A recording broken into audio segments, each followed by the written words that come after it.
endowment, 42 billion. They could actually afford +1s for their dinner.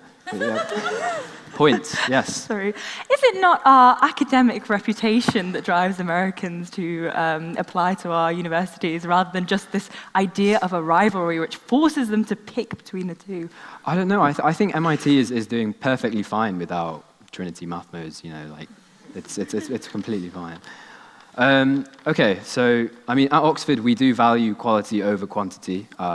So with that said, I'm coming very close to the end of my prepared content. We've talked about the rivalry so far. Let's talk about the shared culture that we in fact do have. As a child of an Indian mum and a Pakistani dad, I am unfortunately in the position where I have personal and intimate knowledge of what happens when sworn enemies attempt to make a relationship work. I am somewhat living proof that making up and kissing is sometimes not always the best solution. I actually learned only from Helen's speech that Anglia Ruskin is not a college at Cambridge. But of course, there are some very important differences between Oxford and Cambridge. And by kissing and making up, I argue that we lose some of these differences. One of the most interesting things, I think, is the vocabulary that changes between the two universities. You call them bedders, we call them scouts. You call it the van of life, and we call it Hassans. You call it a first, and we call it a 2-1. But I mean, I really do need to milk these last 4 minutes. So for this, I will need some sort of audience participation. My first question, softball.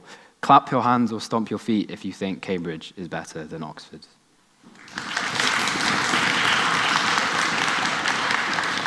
Second question. Clap your hands or stomp your feet if you think the COVID vaccine was a worthwhile achievement this century. Third question, clap your hands or stomp your feet if you think Cambridge is better than Oxford. Okay, I mean, yeah, the anti-vax movement is somewhat strong in this Cambridge Union. This is not what I was expecting. But yeah, to conclude, we think we are the only side on this side of the debate where your self-esteem will remain sky high. You're the only side where your elitist traditions will actually stay in place, and the only side where Cambridge can retain its dignity. Vote opposition. Thank you.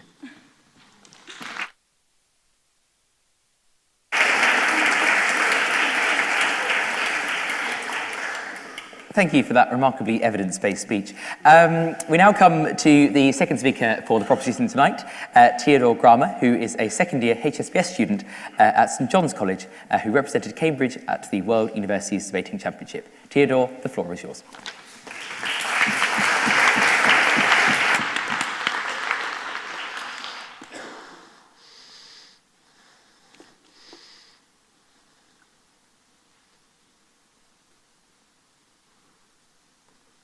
Am I audible by any chance? Oh, it seems like I am.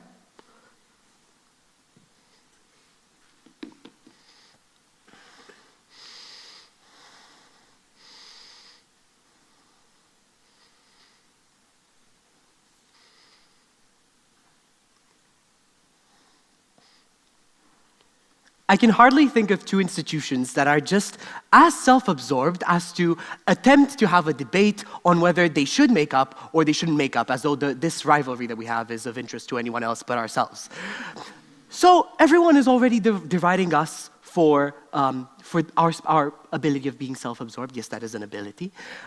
So we might as well just cross the aisle, shake our hands, and come together, at least now, in order to fight off all of the other people who are indeed just jealous of the success that we have here. Nothing else, no other reason why they would say anything that's not nice about us. So let's talk a bit about what the other team has come up with so far.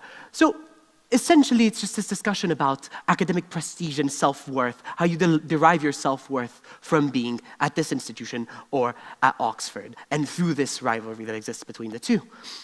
But then again, St. Andrews is climbing the ranks of the universities. There is an active threat to our self-worth. How dare we be in a university that is not at the top of every single ranking? And this is already happening. It's happening with Ivy Leagues that are continuously, year after year, topping the rankings as opposed to ourselves. That is the real threat to our self-worth. That is the real issue that we have today. So we might as well just come together and make sure that we reserve and that we book that top spot in all the rankings for years and years on end, unless the Ivy Leagues decide to do sort of the same thing that we're doing here. We hope not, fingers crossed. But then about this idea of the Hogwarts experience.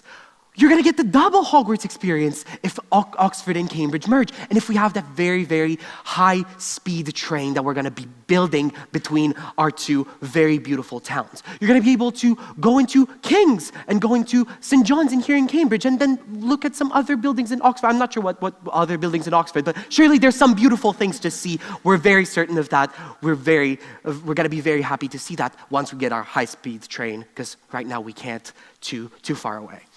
Let's talk a bit about some other things as well.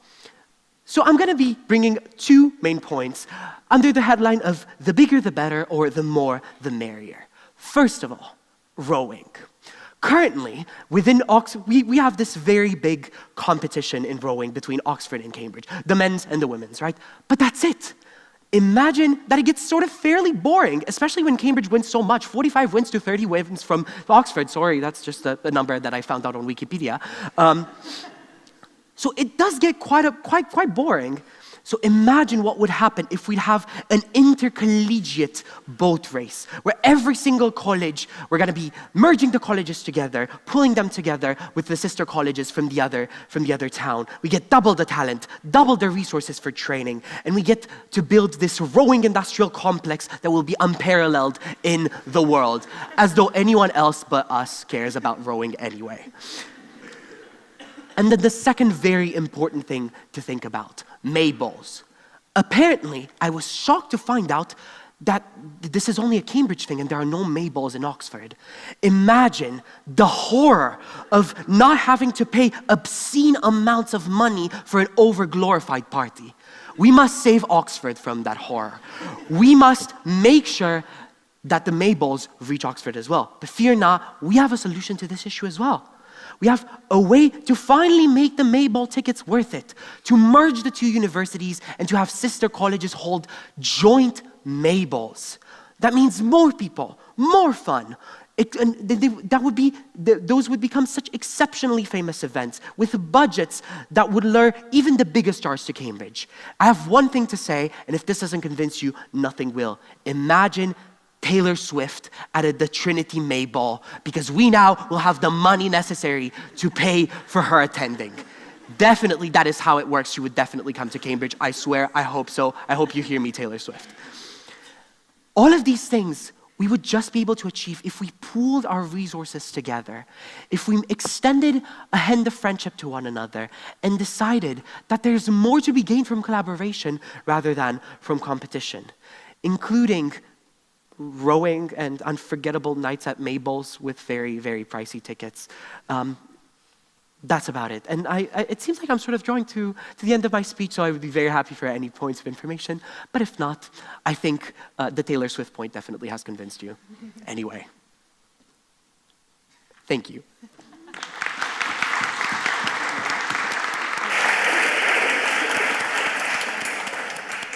We now come to our second speaker for the opposition tonight, Helen Hall, who is a third-year medic at Balliol College, currently serving as the Oxford Debating Internals Officer.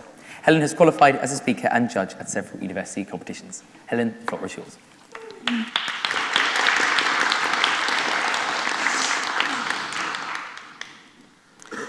Okay, so I was sat on a train approximately 2 hours ago trying to construct this entire speech, and I thought there was a few approaches that I could take. There is the Hamza approach to the speech, which is basically chat a load of shit against Cambridge, which I will definitely be partaking in, so please laugh anyway. The second one, I was told I could do a women's rights extension, which I was told I should do women's rights and how best to avoid them, although the Oxford Students for Life Society has kind of given that a pretty good start already, so I'll leave that there. The third option was just read Chancel's speech, which she sent to me, but I haven't done it, so it's okay. I actually realized that those two options were vaguely similar, so it's fine. But then again, as the train pulled up to the glorious sign of the home of the Anglia-Ruskin University, I realized how truly dire implementation of this motion would actually be. Now, before I go on, let's have a little discussion about like what Prop has actually said so far. I think Proposition have had a very ingenuous interpretation of the motion kiss and make up. I'm unsure how when we kiss this transfers to mass pooling of resources, sharing of lecturers, the building of a railway system. I feel like we might be reaching a bit, like, you know what, Taylor Swift, I get it. I think that one is quite viable. I won't argue with that. But yeah, so I think these cases are flawed fundamentally, both in principle and in reality. So, yeah, go for it. Church's endowments. Am I doubting what? Trinity and Christchurch's endowments. Oh, I don't doubt them one bit, but I don't think that they're going to pool towards... I see no reason for them to want to spend it on Oxford. I also think that simply the mathematics of this is flawed. Yes, we're doubling the amount of resources, but also doubling the amount of people who need them. I think it's broadly quite similar. We're both very rich institutions anyway. I think that, like, you'd find very few people saying that their Oxbridge experience would be massively tarnished by virtue of the fact that their university was poor. Like, I really don't think that this is any of the issues that we're facing currently. So, yeah, I think the notion of pooled resources, etc., is, like, really not that big of a deal. This notion that we can now pick and choose what degree we do as and when. I'd like to point out, I have, like, the holder of inside information here. Darina is on her 3rd degree. This is the start of her 3rd degree. We don't all have this attitude, Darina. And, like, you know, maybe it would be a good world if we did, but in which case I would suggest you go towards the American system where you can actually do that without pooling entire universities together. But yeah, what else have we heard? We've heard a lot about how sports could be cute. Like, yeah, but I guess, but surely like, the notion of competition is far more strong when you hate each other. Like, I reckon, like, the actual we compete between the two unis a lot. That's the entire point of every varsity ever. I think kissing and making up would at least somewhat tarnish that sort of radgy reputation that we've got. Also, we've had no analysis as to why we actually care about rowing. I'm not sure if this is like the audience that I want to hear this, but like, I guess rowing could be better, but I'm not sure how much I particularly care. So yeah, anyway, on to my case, which is essentially why Oxford is better. So Cambridge essentially only really exists because we decided to slaughter some scholars and you came off and created this clusterfuck of whatever's going on here. You're essentially like some child who had a tantrum, and now you're asking to get back together with your mother, and we're saying no.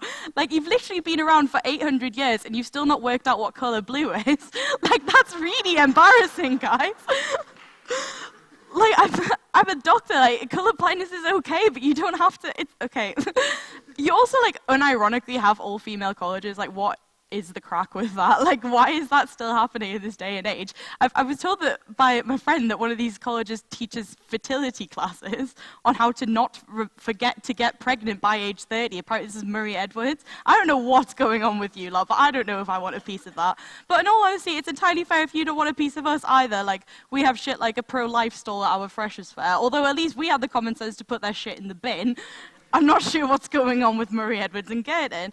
Like, in all honesty, I reckon that, like, we're not good for each other. I think this will only, like, exacerbate some of the problems that already exist, in all honesty. But, like, let's go along with the metric of this debate, which is essentially how do we become the best joint university in the whole world? And I guess our point thus far is that we won't.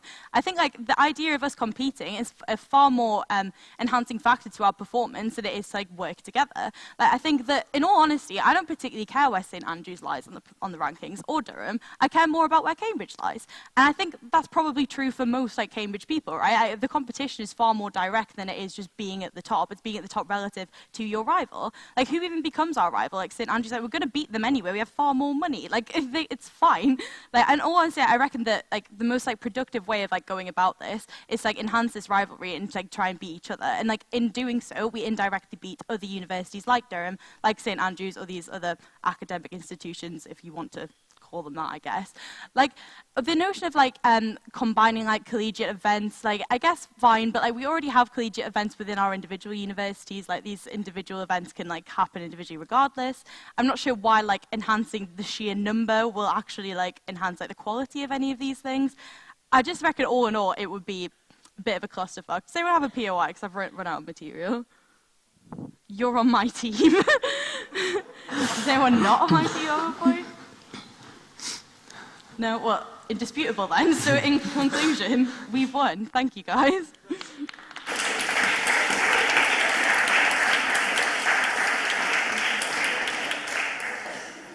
Well, with that, we shall now come to our first round of floor speeches tonight.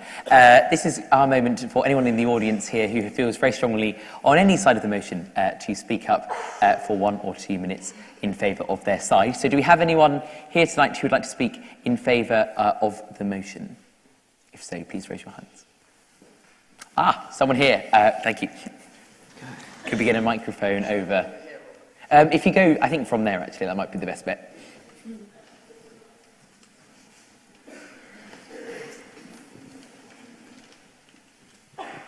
Could we have your name and college as well? Yeah, I'm William and I'm at Trinity. Right, so, we've heard a lot, and I think we just need to go back to how important the fact that Taylor Swift might come to a Mayball is.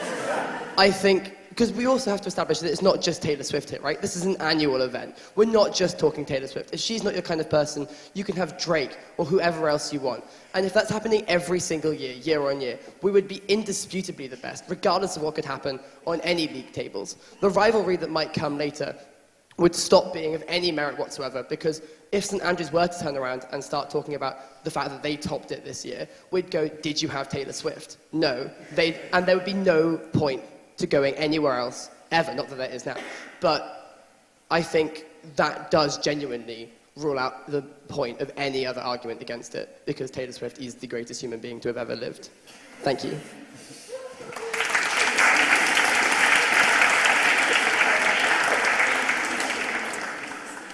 And do we have any floor speakers tonight who would like to speak in abstention of the motion? One here. What's happened to the microphone? Has the microphone gone all the way? Right. This is very unfortunate. You know, my name and college in the meantime. I think let's savour the moment. Let's bask in it. Is this working? Oh, it is. Brilliant. My name is Harrison Moore. Do you need surnames? No? Brilliant. And my college is Trinity as well. So, best college, best contribution in terms of debaters. So, best endowment, I mean. We already have 1.3 billion. I'm not sure how much Taylor Swift costs to come and perform. But anyway, with that I should probably come to my speech. This doesn't seem at first glance to be a speech that lends itself to supporting the abstention. It's a very binary question. Do you kiss and make up, or do you not? But I would like to say that between the rather bizarre positions that have been outlined earlier, that there is a third option. It is the one we should go for, and that's to do absolutely nothing at all. Because what the proposition have argued is not some sort of, mellowing of tensions, that we begin to respect each other as educational institutions and not some sort of object of our jokes, but instead this bizarre innovation where we shall, absorb, or perhaps be absorbed, this is a rather horrifying prospect, be absorbed by the only other educational institution of this country of note, which will only create wider bureaucracy, only merge two institutions which already have too much money and not any idea of how to spend it, as I figured in the week that I've been a student here. But I also don't really want to associate myself with the opposition, which seems to see that the only alternative to kissing and making up is to hurl puerile abuses at the other side. And I recognise that one team is from Oxford and one team is from Cambridge is the only thing that we seem to excel at. But I do believe, and I do strongly believe, that we should follow the time-honoured tradition of dysfunctional English couples, and that is to wake up in the morning, slightly hungover, on slightly too little sleep, stare past each other, and pretend that no argument at all has ever happened. We should continue to languish in that age-old rivalry, and to draw from it the inspiration to continue to produce such esteemed scientists, esteemed world leaders, and Boris Johnson. People like this, because that is what we do best. We contribute to society, we contribute politicians, and we contribute these people because of our rivalry, whatever the proposition may have said earlier. Thank you, Mr. Speaker.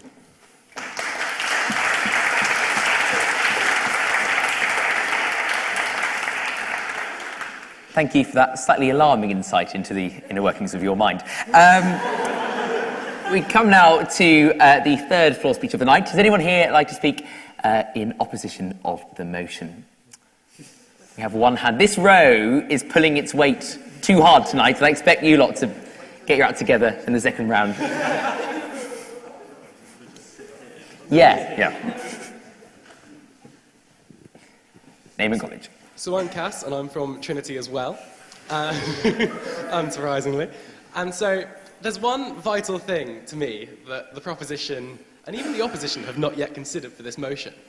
And it's the hundreds of years age difference between Oxford and Cambridge. Should we be kissing with someone hundreds of years older than us? Is that not a little bit odd? With Cambridge being founded sometime around the 1300s, there is an exact date, unlike Oxford, which I can only assume didn't think it was important enough to write down. And it's just, do you really, when this massive pooling of resources, this waking up in the morning next to each other, does the young, sprightly, fantastic Cambridge want to be looking across and see the old, addled Oxford there, just looking at, thinking, oh, how much did I have to drink last night? Although there is, of course, one notable exemption to my oppositions. As a proud Trinity student, it is true that I would rather be at Oxford than at John's. Thank you.